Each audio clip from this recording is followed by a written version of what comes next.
मुआज़िज़ दोस्तों, ये दुनिया का सबसे गरीब और बदनसीब मुल्क कांगो है, जहां गुर्बत इतनी ज्यादा है कि लोग हवाई जहाज का सफर भी अपनी जान जोखिम में डालकर करते हैं। ये कोई आम हवाई अड्डे या आम परवाजें नहीं है जिन्हें आप अपनी रोजमर्रा की जिंदगी में देखते हैं, बल्कि यहाँ के जहाजों का मंजर देखकर ऐसा लगता है जैसे किसी गुंजान आबाद शहर की लोकल बस या छत तक भरी हुई ट्रेन चल रही हो। इन जहाजों की हालत इतनी खस्ता है कि इन्हें देखकर ही मकामी बसों की याद आ जाती है।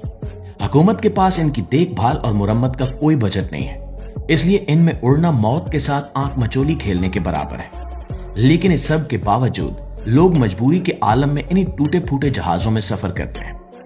आपको ये जानकर हैरत होगी कि यहाँ मुसाफिरों के साथ इनका सामान जहाज के कार्गो हिस्से में नहीं रखा जाता, बल्कि उसे जहाज की छत पर लाद दिया जाता है या मुसाफिरों की सीटों के बीच बीच ठोंस दिया जाता है।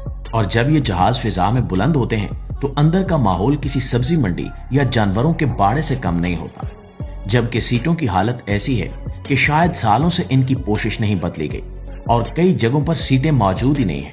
लोग फर्श पर बैठकर सफर करने पर मजबूर हैं। दोस्तों, कांगो की ट्रांसपोर्ट का निजाम ऐसे मनाजिर पेश करता है जिसे देखकर अकल दंग रह जाती है। आपने दुनिया भर में बैलगाड़ियां देखी होंगी, घोड़ा गाड़ियां देखी होंगी, यहां तक कि खच्चर और गधे भी बोझ उठाते देखे होंगे, लेकिन कांगो की सड़कों पर ऐसा मंजर भी देखने को मिल सकता है जो शायद आपने सिर्फ ख्याली फिल्मों में देखा हो। इस मुल्क की गुर्बत और वसाइल की कमी ने इंसान को इतना बेबस और निडर बना दिया है कि वहां जंगल का बादशाह भी अपनी बादशाहत खोकर इंसान का गुलाम बन चुका है। ये तस्वीर जो आप देख रहे हैं, जिसमें एक खूनखार शेर जिसे देखकर अच्छे अच्छों के पसीने छूट जाते हैं, वो किसी पालतू जानवर की तरह एक भारी भरकम लकड़ी की गाड़ी में जुता हुआ है और अनाज की बोरियां खींच रहा है। ये मंजर चीख चीख कर बता रहा है कि जहां पेट्रोल और डीजल की कीमतें आसमान से बातें कर रही हों और गाड़ियां चलाना आम आदमी की पहुंच से बाहर हो जाए, वहां इंसान फितरत के सबसे खतरनाक दरिंदों को भी अपनी सवारी और बार बर्दारी के लिए इस्तेमाल करने से गुरेज नहीं करता। ये शेर जो कभी अपने इलाके का हुक्मरान होता होगा, आज कांगो की सड़कों पर एक मजदूर की तरह सर झुकाए चल रहा है, जो इस बात का सबूत है कि भूख और मजबूरी शेरों को भी भेड़ बना देती है। नाज़रीन, हवाई सफर की इस लाकानूनियत और शेरों से गाड़ियां खिंचवाने के मनाजिर से हटकर अगर आप कांगो की आम सड़कों पर नजर दौड़ाएं तो आपको एक ऐसी इजाद नजर आएगी जो दुनिया में कहीं और मौजूद नहीं है। मुआज़िज़ दोस्तों, कांगो रकबे के लिहाज से मगरबी यूरोप के बराबर है, यानी ये एक बहुत वसीओ अरीज मुल्क है। लेकिन इसकी बदकिस्मती ये है कि इतने बड़े मुल्क में पक्की सड़कें न होने के बराबर है। मुल्क का ज्यादातर हिस्सा घने और खतरनाक जंगलात पर मुश्तमिल है।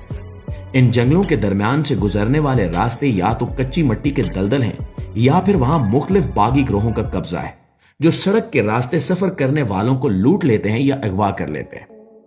अगर कोई शख्स दारुल हुकूमत से दूसरे बड़े शहरों तक सड़क के जरिए जाना चाहे तो उसे महीनों लग सकते हैं और इस बात की कोई जमानत नहीं कि वो जिंदा भी पहुंचेगा या नहीं। ऐसी सूरत हाल में आसमान का रास्ता ही वाहिद ऑप्शन बचता है। इसलिए कांगो में हवाई सफर कोई अयाशी या उमरा का शौक नहीं है, बल्कि एक आम आदमी की बुनियादी जरूरत और मजबूरी बन चुका है। यहाँ जहाजों को हवा में उड़ती हुई बसें कहा जाता है, क्योंकि ये वही काम कर रहे हैं जो बाकी दुनिया में ट्रक और बसें करती हैं। इन हवाई सफरों की हकीकत को मजीद खौफनाक बनाने वाली चीज इन जहाजों की अपनी साख्त और तारीख है। यहाँ उड़ने वाले ज्यादातर तैयारे सोवियत यूनियन के पुराने दौर के अंतोनोव और इल्यूशन मॉडल्स हैं। ये वो जहाज हैं जो रूस ने दहाइयों पहले बनाए थे और अब दुनिया भर में इन्हें रिटायर करके कबाड़ खाने में फेंक दिया गया है। लेकिन कांगो में जहां कोई भी चीज जाया नहीं की जाती, ये जहाज आज भी रोजाना सैकड़ों परवाजें भरते हैं।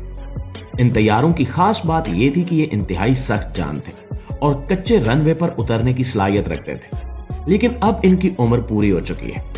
इनमें से अक्सर जहाजों में ना तो रेडार सिस्टम काम करता है, ना ही केबिन का प्रेशर कंट्रोल करने वाला निजाम दुरुस्त होता है और एयर कंडीशनिंग तो एक ख्वाब की तरह है। अक्सर औकात दौरान परवाज गर्मी और हबस इस कदर बढ़ जाता है कि मुसाफिरों का दम घुटने लगता है। चूंकि ये जहाज दबाव को बरकरार नहीं रख सकते, इसलिए पायलट इन्हें ज्यादा बुलंदी पर उड़ाने की बजाय खतरनाक हद तक नीचे परवाज करते हैं, जो हादसात की एक बड़ी वजह बनता है। दुनिया भर में एविएशन के कवानीन इंतहाई सख्त होते हैं, लेकिन कांगो में कवानीन नाम की कोई चीज नहीं है। इन जहाजों की देखभाल का तरीका भी इंतहाई अजीब और लापरवाही पर मबनी है। स्पेयर पार्ट्स दस्तयाब न होने की वजह से मैकेनिक अक्सर एक जहाज का पुर्जा निकालकर दूसरे में लगा देते हैं और कई बार तो जहाज के अहम हिस्सों को सिर्फ टेप और तारों की मदद से जोड़ा गया होता है। यही वजह है कि यूरोपीय यूनियन और अमेरिका ने कांगो की तमाम एयरलाइंस पर अपने ममालिक में दाखिल होने पर मुकम्मल पाबंदी लगा रखी है। आलमी एविएशन इन जहाजों को उड़ते हुए ताबूत करार देती है, लेकिन कांगो के अवाम के पास दूसरा कोई चारा नहीं है। इनके लिए ये जिंदगी और मौत के दरमियान झूलता हुआ एक ऐसा पुल है जिसे पार किए बिना वो अपनी रोजी रोटी नहीं कमा सकते। जी तो मुआजिज दोस्तों, अगर आप नहीं चाहते कि आपकी अगली फ्लाइट कांगो के इस जहाज में हो जहां सीट की जगह आपको किसी बकरे की गोद में बैठना पड़े या आपको शेर के साथ गाड़ी खींचनी पड़ जाए, तो अपनी खैरियत इसी में समझें कि फौरन नीचे मौजूद सब्सक्राइब का बटन दबा दें। यकीन करें ये बटन दबाना कांगो के जहाज में चढ़ने से कहीं ज्यादा महफूज है। इंशाल्लाह आपसे मुलाकात होती है अगली वीडियो में। तब तक अपना ढेर सारा ख्याल रखिएगा। अल्लाह निगहबान।